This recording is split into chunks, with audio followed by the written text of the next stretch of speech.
up, bro. But yeah, dog, we just following up from the last one. Waiting on we got 2 more people that ain't made it in yet. 4 people, but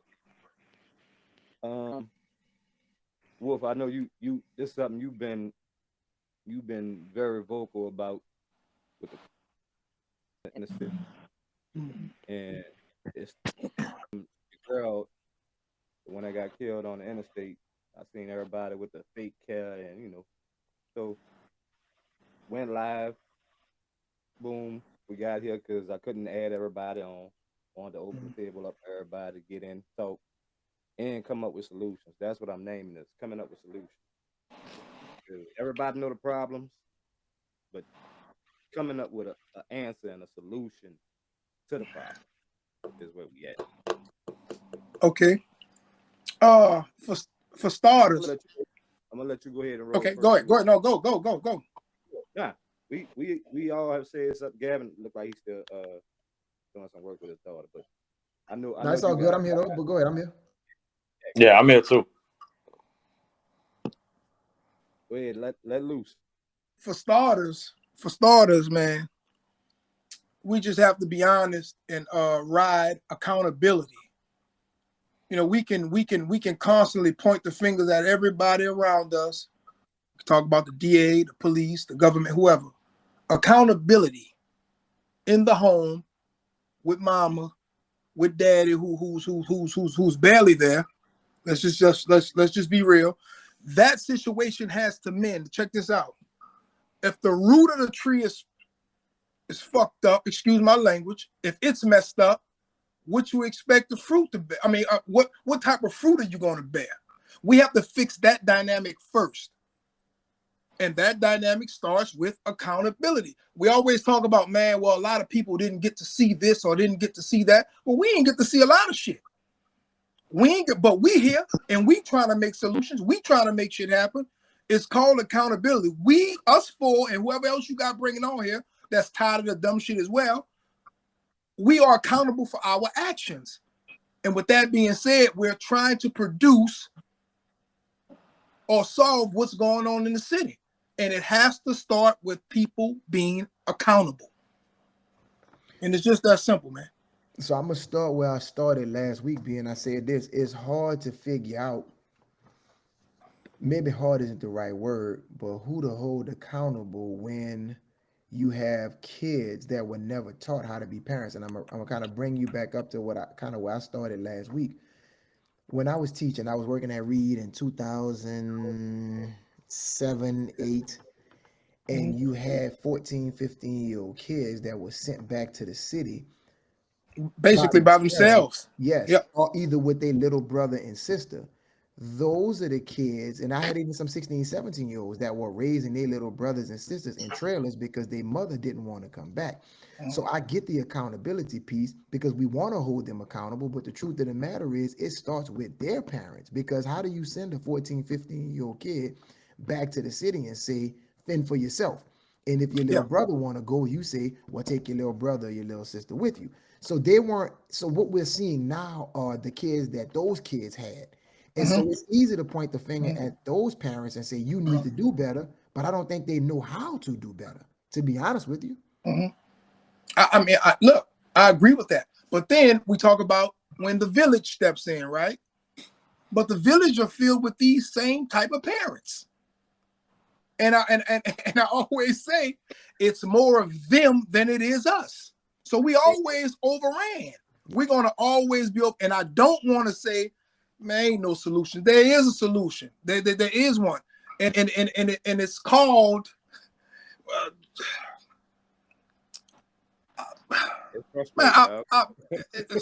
It's self-reflection, bro. That's what I mean, you got to look at us bro. first. It is because I don't want to sound contradictory, bro. But it's really tough. It's really tough for 5 or 6 of us to know what's really going on, and nobody else doesn't see it. And nobody else doesn't care. That's like walking outside your house and there's nothing but trash on the block, but you say, you know what, I'm just gonna clean up in front of my door.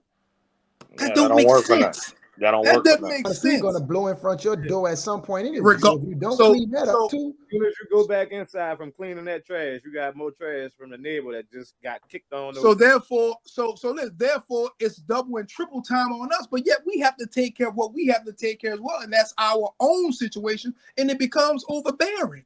It's tough, bro, to stay constant in this fight. But look, I totally agree with you. I totally agree with you. But the solution is the people we have going to war, almost like 300. We have to go to war. It's us. yeah. It's really on us, and it's hard. It's a hard fight, man. The sister B speaks, man. They gonna kill her, man. They gonna kill that sister, man. That sister worked hard. There was another sister, Shanta Watt. They work, but you still have, Wait, man. It's just a lot. It's just a lot, bro. Well, then you look at because you look got at more. this. Go ahead, BJ. No, I'm just saying that's because you have more contradictions than you have facts nowadays. You know what I mean? Everything is more superficial. Yes, sir. The problem with that is you don't know what's real and what's not, and these children don't, and it's perpetuated by their people. You got to look at it. Where you getting your ideas from? You getting the ideas from what's around you, what sparks in, what's in your environment. So Yes, sir. they don't just come in here with. I mean, like.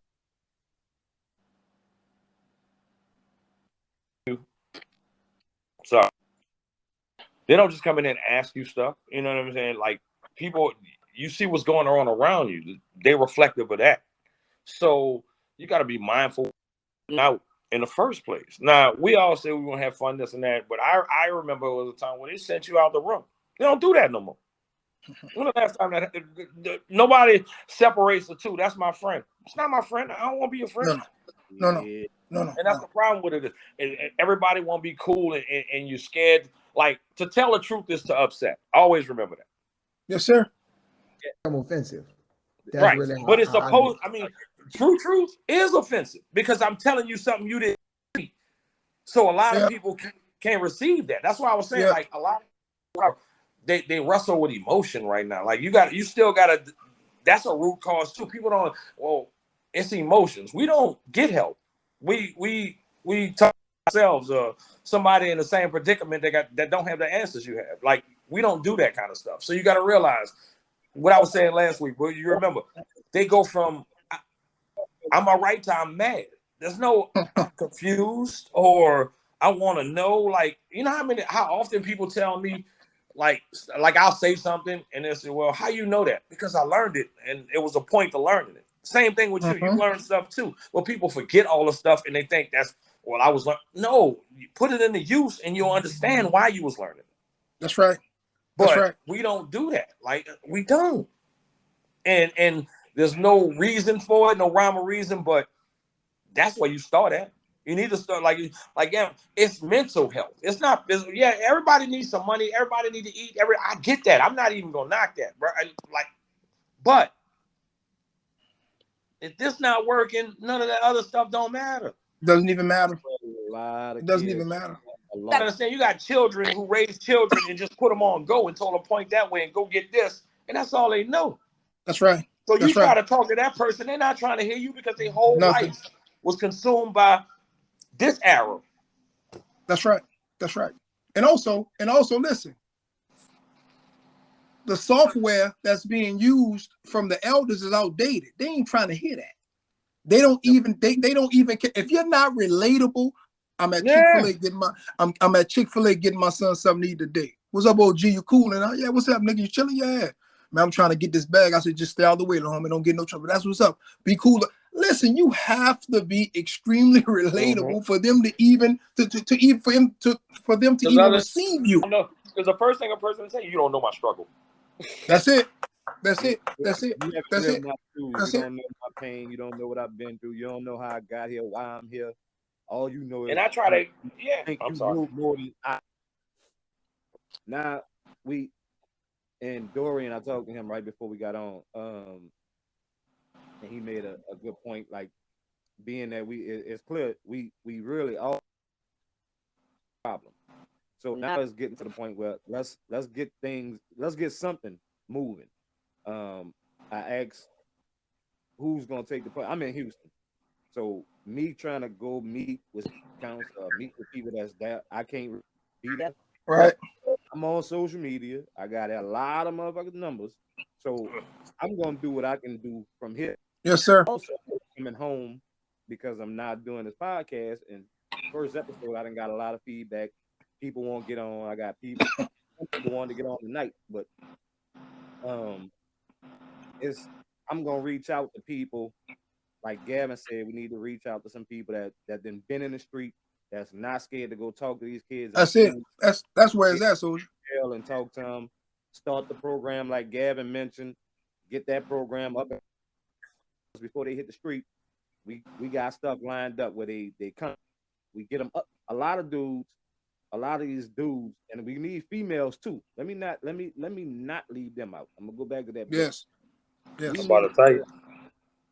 A lot of these little dudes are so far behind in school that they don't want to go back because it's embarrassing. Yeah. You're embarrassed and you be in the class with his little brother or sister. I'm not about to do that. So we need to find a way to get them in a program to get them up to speed within that 6 months. To get them back up so we could get them like, look, we got you. Now you're gonna be right with your classmates you're supposed to be with. You're gonna be with your age group. You're gonna be we got you going to this job training. We got you going to a lot of people don't really college school, like I said last week, is not, but I'm product of not I did a real college, but again, I was wasting time. To me, I felt like I was wasting time. There wasn't nothing I was going to do from school that I wanted to really do. All right, Twana made it in. That's What's up, Twan? Y'all can hear me? With that program. Yeah, you good. Yeah. Gavin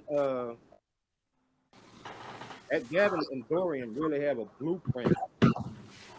Last week as soon as the idea came of reaching out to people that really won't be part of it and do it, and that's gonna be committed. Like I said, I'm here, Juan here, but we come home enough, or we can whenever we can. But having people in place, I'll tell you straight like this though. Listen, straight. I'm a foot soldier. I'm a foot soldier, nigga. I go anywhere. It don't matter. Anywhere, any corner, any situation. I'm with that. You know what I mean? But we have to really be dedicated to this, man, because these kids are lost, man. And it's getting worse and worse and worse every day. Literally. You know, the Nord program is in shambles. You know, it's all about a few dollars. They ain't really trying to help nobody. You know what I mean? So, I mean, if we don't take it upon ourselves to do these things, man, I mean, it's on us, champ. It's really on us, bro. And I tell you, just even being in schools back then when I was really teaching and just leave school, it's hard to build a relationship with those kids if you're not with them and around them consistently. So seeing them one time, seeing them 2 times, that's great. But you have to be consistent in their lives because they're not going to open up to you the first time you see them. Like the first time you see them, they're going to be looking at you like, man, where's this clown? They don't know your backstory. And I used to tell kids all the time, you see me in here with a shirt and a tie, that's because I have a family to take care of and I've grown. That doesn't mean that I don't know what's going on. I don't mean I'm no sucker in these streets. I understand what's going on, but I've evolved, I've grown, I've changed. So it's a mindset shift. But in order for me to continue to have that conversation with them and for them to understand, I had to see them consistently. So it's about how do you see the same group of kids, young adults, because I ain't even say kids, because at this point it's 13 to 24. They really don't get to be kids no more, Gary. They don't, champ. And that's the problem. They don't. That's something I'm starting at home with mine because I tell him all the time, bro, you a child. But Gavin, you made a great point. You said something. You said, man, you have to be with them consistently. Check this out. Every day you're with one of those kids per se at the time. You on them, but they have to go home. You have to reboot that same computer the next day, then the next day. And it gets tiresome to you. Like, man, like, I can't keep doing this shit, bro. But that's the struggle. That's it. If you step out in that then you accept that. You know what I'm saying? You accept what come with it. Same thing we try to in anything you do. If you try to do something, you accept everything that come with it, not just the accolades, but the downside. Yes, sir. The hard. Yes, sir. Yes, sir. Like I'm saying, B, I wanted you a part of it because, like I said, like, and you mentioned I social media, I see where you at with it all day. Me and you have a good deal in common because I don't mind saying what the fuck need to be said, and I don't care who don't fucking like it. That's it. A lot of people. That's why I name every post I post. It has hashtag in real life. In real life though. That's why I named the podcast in real life though, because I want people to get away from the social media, the Facebook, Twitter, all that. Let's talk about what's really going on, what's really in front of you. That's right. You got people who on social media saying, "Man, I'm so sick of these niggas, these motherfuckers, they run by me, okay, you sick of it, but that's your cousin. Your cousin just did that. You know that. Yeah. Yeah. But you go under the treehouse, no shot at Larry. You go in the treehouse with your cousin because he a hitter now. And you get to stand behind him because something go down, he gonna hit. But now right. You safe. Now you feel safe. It's glorified. It's glorified. Yeah. That's the shit that a lot of people don't want to see. Like I didn't put several videos out on saying the same thing. Like you niggas sitting up here saying that's how I got started that night and came to this site I'm on now. I'm sick of niggas posting about the girl. They got girls and kids. What? That's your cousin. That's your nephew. Question. You getting the family? Go ahead, Quan. You think we need to start with the higher up? What are the politicians doing to help this? Are they in it for the name and the money? I mean, what are they doing? We know that's been politicians. Yeah, so what are they doing to help the situation? We saying we are because we know. You ever heard of the term state? That's it. We can't constantly keep asking the same people for help who we know been kicking in our ass for the last 500 years. We have to do it ourselves. It's all on us. And that's why we need to get one of our people to run, and so we can back them, so they can help us. I can't even if we say our people. Look at the situation in New Orleans right now. You got the DA beefing with the chief of police, in the middle being Messy Maya. Man, that's all our fucking people. That shit all fucked up. That's not my shit. I'm talking about one of our people. You talking about like one of us. Community, somebody familiar with the kids, somebody know that what we need to help the kids. Yeah, but when you have that type of person, that person not gonna get elected because they not no at all. Nobody not gonna support them. Like Byron Cole. I'm not gonna say Byron was the right man for the job, but I mean he's real. He ain't on no political shit, but was he gonna be able to do everything needed to be done? So I ain't even thinking about the politicians no more. It's about what can we do collectively and how many people we can recruit collectively. Like Gavin and Dorian pointed out last week, we get enough people. Each one of us bring 3 people to the table. Them 3 people could bring another 3. Them 3 could bring another 3. Because you're not gonna reach out to people. I have an idea. Why we don't start a nonprofit an organization for New Orleans to help these kids? We can start a nonprofit. Well, I mean, but it's not like they don't have that in place, Twan. The problem with that is, bro, when you tell stuff like that, you have to have some, like you said, you know what's going on, right? You got to take them out a place where they think that's how we supposed to do this, and they making money, they doing all kind of stuff, they seeing stuff. You got to have something that got to replace that to a certain extent. I'm not talking about to the same value, because if not, then you're just talking again. That's it. Because if you ain't got to replace, you can not to do something and not replace it with something that this is viable to us. Come on, man. That makes sense. Yeah, same shit. But as soon as Gavin done doing his spelling test, we need to find somebody to take point out there. Gavin already said he had a nonprofit that he had set up similar to Before what Katrina. A nonprofit would be nice. We start a nonprofit organization. We have the funds and resources to have something to replace for the kids. Pick up the guns and rob and steal. That's Ambulance. and that's what we were just saying, and that's the program that Gavin was speaking of last week. But now it's about getting it in place. Gavin had his set up for Katrina, doing what he was doing through the city, and they cut him all the way out. So when you say what the politicians doing, they cutting niggas out that's trying to do shit with the money. So we gotta have our and try and get our own funding. The dudes that That's got what I'm money, saying. We're still your own that don't organization. to it, tell them donate. Tell them refer us to somebody that'll hire one of these juveniles coming out of juvenile detention off of armed robbery, which if you know anything about it, having an armed robbery charge, ain't nobody trying to hire. That's like a death sentence. It is a death sentence. It is. And that's I would say that might be 80% of the charges the juveniles have in New Orleans. Yep. Armed robbery, carjacking, Yep. that's all armed robbery. Yep. Nobody not trying to hire them. When you go rob me is what the fuck is going to be. Yep. So, And the New Orleans, y'all can hear me? The New Orleans East, what's going on there, man? What we lack of police out there.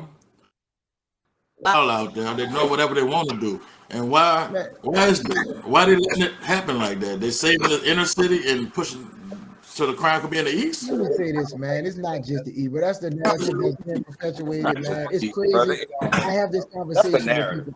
Yeah, man, all the time, bro. Listen, they have shootings everywhere, every day. You know what? The East, if the East was its own city, it'd be the 10th largest city in the state. So of course there's going to be more crime in the area where there's more people. So let's stop perpetuating this narrative that the East is the only place in the city. Lakeview at one point had the highest amount of car break-ins in the city. Well, I'm gonna tell you like this: before Katrina, the East wasn't the highest crime rate in the city. It wasn't. It wasn't, and they were thinking about making it its own city. But when you got two police that's policing the whole New Orleans East, the crime rate gets higher. Please say two. I watched a man on the news. I watched a man on the news. He asked the police. They had a murder on this block. He asked the police, "When are we going to get some help?" He said, "Nobody coming out here to help us. When we going to get some help?" Well, his son, well, not his son-in-law, but his grandchild's father. That's right. Killing him. And so, listen, I count that as a murder, and it's very unfortunate, but it's not in the same realm of things that we're talking about. It is because it's mental health, but I'm saying it's random, and that was random, so I guess it is in the same realm, but it's not, I'm going to kill you because you a threat to me. That's really like some mental, I need some help. And I need help. I need help. I need help right now. Yeah. But it was a different realm. Listen, no doubt, there's crime in the East, but once again, the East is the 10th area. If it was his own city, it'd be the 10th largest city in the state of Louisiana. Of course, there's going to be more crime here than in some areas. Then when you look at how you're pricing everybody out of other areas, I mean, you look at the price of homes in Gentilly, in the 7th Ward. I mean, them homes, the double might be going for like $385. That's right. So the new version of Red Line. Listen, so you price them out. Now you're wondering why certain things are happening in a certain area of the city is because you price people out of a certain area. It is. But to me, it's like push everybody like it's green light out there. You go in the East and do whatever you want to do. It's fine. You don't do it in the inner city. You talking about on the wire? They had that block. Yeah. You can do whatever you want. In Amsterdam. Yeah, don't come in the inner city with this.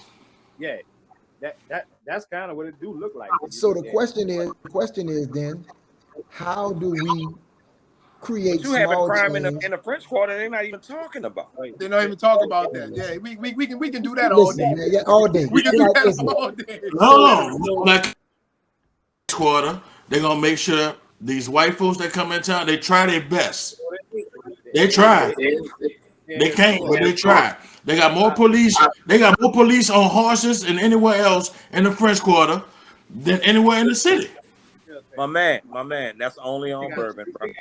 Only on Bourbon. That's all they worried about. My point. Yeah, but you talk about block off Bourbon is Beirut. Yeah, but my point is they worried about the tourists being safe. the people at home being sick. To bring this full but circle, who's more likely Yes, to sir. double block off bourbon? The tourists or the people that know better? we could talk about what the problems are all day. We know what they Yes, are. sir. Yes, I sir. think to bring this full circle, I think you evoke small change to make larger change. We're not going to get everybody out the gate. If we can find an area or some kids that are not so far gone that we could evoke some change in them, I think that's a small piece. If we trying to do, there's no way you're going to get everything done in a short amount of time or even a long period of time. But we have to concentrate our focus is somewhere and say, all right, this is the area we're going to focus on. If we're going to stand on this corner every day, every other day, or 2-3 times a week for the next 6 months, this is our spot. And we're going to make sure that nothing happens here. Then you move and you expand from there. I think that's the key. Not trying to say, look, we're gonna be all over the city because there's only so many people that's really gonna care about what's going on. You have big people, they're gonna want to post and tweet about it and do all these things, but they're never gonna show up when it's time to do work. That's right. So how do we get people that want to do work to concentrate in one area, a small area, a sample size? Let's see if what we're doing works, right? A sample size, and we could take that to somebody and say, in this area, prior to us being vocal and visible, the crime rate was here. There was a robbery every 3 days. But since the last 6 months, since we've been in this one block, there's only one. It's gone down to one a week. I feel that. I like that. I like that. I like that. A week is an improvement. I mean, I'm just. No. I like. I'm making the point. I'm just saying though. No, but I'm thinking about the margins we gotta set. That's ridiculous. This is what I think route we need to go is we all know street cats because we from New Orleans. Some of us been in the street. Reach out to the ones that then got them. I told him he seen the episode. He like, man, that shit y'all talking about. I'm now whole nother ball game, whole nother level. He ready to come home. He ready to come home to be a part of that. Yeah. And I'm with that, cuz. Like, what y'all need me to do, just let me know. I done got several people then text me, DM, they won't be a part. They won't know how they can help. Okay, so, I have a solution. I mean, a thought as well. What about even reaching out to certain school? Because I know a bunch of school teachers as well. What about reaching out to them and asking who the trouble kids are? Yeah, and we go that route as well. That's a good. Right. The problem with that is I like that idea, but the problem with that right now is with COVID, schools are not letting people into those buildings. Like I got you. But then you have like, so I'm gonna tell you, and they burnt out. You're talking to somebody. I work in schools. I've been working in schools forever. You're talking about school systems that are burnt out on these so-called mental health programs that are supposed to be helping kids, but they're coming in and really just about $1. And just so about a few bucks. I agree. A lot of principals have stopped people in programs from coming in schools because the kids weren't getting any better. So they were coming in, acting like they were working on the mental health. They ain't doing shit. Ain't doing nothing. So they pull the kid out of class. So the kid is missing instructional time. So now not only is the kid behavioral issues still there, but now they're behind even more in class because you're pulling them out of class to say you were helping them with the behavioral issues, which was the trade-off that was great because I can't teach them if they're not paying attention in class. But you send them back, they're still acting the same way, and now they're even further behind. And they behind. That's right. Yeah. So yeah. I'm not saying that's not a good idea. I think it's really just about the timing of it, and I think it could start in the school, but even maybe at a Nord situation. Like, do we just say, let's hit this one park? Like, I know they got a lot of problems around Goretti. Let's hit Goretti. Them kids out there playing basketball every day, every night. I know Ben out there, Benjamin's room, he out there coaching. He's carrying 12, 15 kids in the van to go play basketball games. He got his post to the streets in Goretti. And I'm not saying we have to start there. It might be Big, wherever. It might be Harrell. The kids are already there and outside. So what we need to do is talk to those coaches that are there and say, hey, listen, your practice is 2 hours. Can we get 10 minutes twice a week and just rap with the kids? Then you start to build those kids from there. You say, hey, you got some friends. They may not be playing here, but how can we reach out to them, man? Tell us what's going on. And we build the relationship with those kids because while we're trying to be proactive and stopping what's going on now, while we're trying to be reactive and stop what's going on now, we also have to be proactive and thinking about how do we stop the ones that's coming up. That's right. That's right. That's right, Gab. I like that. Gab. I like that. I like that because I have a young man. And I really didn't want to divulge this, but I just have to say it. He texted my phone. He said he was hungry. So I shoot to the house. I got a box of chicken. His mama come to the door. He called you. He texted you. I'm like, no.